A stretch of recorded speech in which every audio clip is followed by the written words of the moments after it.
Hey everyone, welcome back to my channel. My name's Olivia and I'm a gender affirming voice teacher. And today we are going to be diving into a very popular topic within vocal feminization, and that is pitch. A lot of people have the assumption that speaking at 220 Hertz or an A3 is the thing that makes or breaks the femininity in the voice. So in this video, I'm going to answer the question, do you really need to speak at 220 Hertz to be perceived as feminine? Spoiler alert, no you don't. I'm going to break down this common misconception by examining feminine pitch ranges across different cultures and exploring what really makes a voice sound feminine. So let's get started.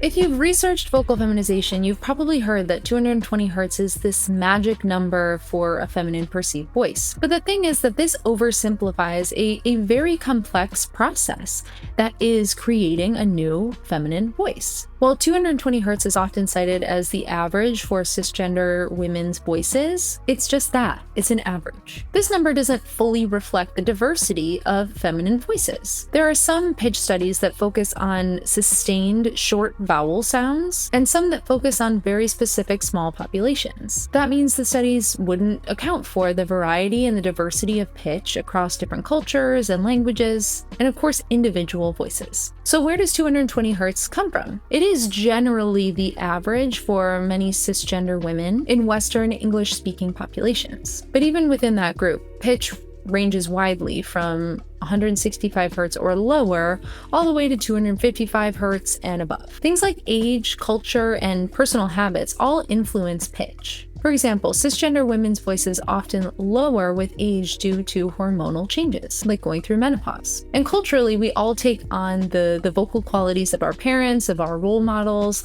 of the society that we live in, just like we do with regional accents. As humans, we also change our pitch depending on the kind of message that we want to send. You might use a higher, softer voice if you want to be very kind or easy on somebody. Or you might use a lower voice to project authority. Think about Elizabeth Holmes, if you remember her. She was the founder of the startup Theranos, which was famously like this huge, gathered so much money and investments. It was this huge startup, and then she ended up going to jail. I think she's in jail now because they never actually made the product that they were supposed to make.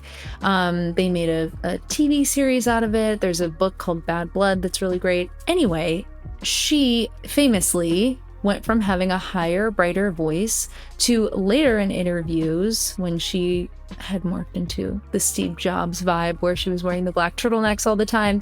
And she was doing all these interviews for magazines, and she was like a huge deal in the business world. And she changed her voice. Her voice was lower in pitch and darker in resonance. Sure. Yeah.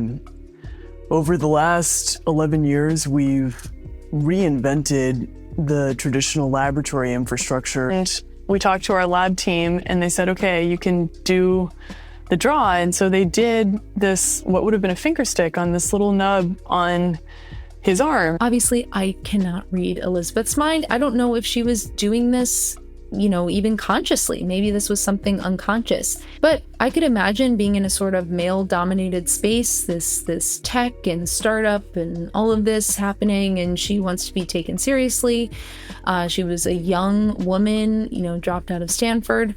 Who knows what's going on with her, but her voice definitely changed. I think it was kind of a part of that new persona that she was putting into the world. You can also think about Paris Hilton's voice changing. So for a long time in the public eye, she's had this kind of like baby voice going on from The Simple Life. It's all been this kind of small, high, light little baby voice. And more recently, she's done interviews where she's shown her real voice, where she kind of goes back and forth between this high baby voice, and she's also said that this is a character she's playing. It's a part of what she's putting out there. And then she's done interviews where she's, speaking at a lower pitch with a different cadence. Well, thank you. I enjoyed our Zoom call, and I love your jacket. The sparkles are amazing. I had a little bling here for today. Yes. I wanted to find out who made it later. But I think the most important thing is they need access to therapy, counseling, mentorship, and other community-based programs. And I think it's also important to not label these kids as troubled or bad. So pitch is not a universal marker of femininity. It's contextual, obviously, when we're in these different situations. Elizabeth Holmes wasn't any less feminine because her voice was lower, and Paris Hilton isn't any less feminine now that she's using a lower pitched voice. I've even had some of my trans femme clients share with me that in previous years, they had worked on lowering their voice to make it sound more masculine because they didn't want to be outed. They didn't want to be outed as trans. We also have to think about pitch a little bit more broadly in terms of linguistics. One study compared Chinese-speaking women with English-speaking women and found that the Chinese-speaking women had a much higher average pitch. Their average was 297 hertz compared to the English-speaking women, which was 182 hertz. Bilingual speakers even adjust their pitch depending on the language they're speaking. One study found that bilingual English and French-speaking women spoke at a higher fundamental frequency and spoke with much more modulation in their pitch when they were speaking French. So while 220 hertz might work for some people, it's not going to be the gold standard for everyone. And focusing too much on one single number can really be discouraging. And besides, you don't want to be speaking monotone like you're a robot. You want to have movement and nuance in your pitch and in your voice. So let's shift the focus to what really matters. A feminine voice is about more than just pitch. It's a combination of, yes, pitch, of breath support, of resonance, intonation, of how you move your pitch, articulation, and vocal weight. Even if you have a higher voice, if that's the only thing that you're working on, your voice may not sound feminine because of the other elements interacting with that. So if you have high pitch but a dark resonance, "Hey, how are you?" might sound something like this. "I'm high, but I'm very dark in my resonance." so that doesn't necessarily sound feminine. It might not sound natural to you. So working on the resonance piece, on the vocal weight piece, on whatever it is that is helpful for you to focus on, all those things put together is what makes up a feminine voice. And also you can work on all those other elements, resonance, vocal weight, articulation, intonation, all those things, and speak at a slightly slower pitch, and you'll still have a feminine voice. So if you are exploring vocal feminization or exploring a feminine voice, here are a couple things to think about. Experiment with pitches that feel comfortable to you. Having a really strained sounding voice, even if it's up higher, that doesn't necessarily mean it's going to sound natural or sound feminine. So finding a pitch range that feels good for you is going to be great in the long term because you don't want to strain and hurt your voice along the way. I would also really think about creating a lighter, more forward, brighter forward resonance. So I've got some videos on resonance that I will link below. I think that that's a really great place to start. I would also think about practicing the movement of your pitch, practicing shifts in intonation. So a great way to do this is to put on a recording or a YouTube video of somebody's voice that you like and imitate that. So maybe that's, speaking right along with them, memorizing a sentence and saying it with them, or playing it and then repeating back.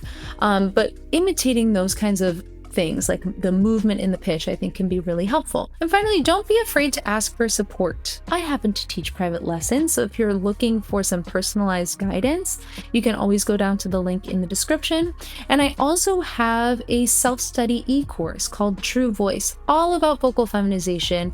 It's a comprehensive course with everything that you need to know. So I will link that below as well. Remember that finding your feminine voice is a journey. There is no magic number that gets you across the finish line. Your voice is unique and your own, and it deserves to reflect who you are authentically. So let's throw out the myth of 220 hertz and focus on finding the voice that feels authentically like you. If you're ready to start your vocal journey, check out some of my other videos, sign up for a consultation, or check out the True Voice course for some support and guidance along the way. Don't forget to like this video, subscribe to my channel, and let me know down in the comments if there's some other topics that you'd like me to cover next. Thank you so much for watching, and I will look forward to seeing you in the next video.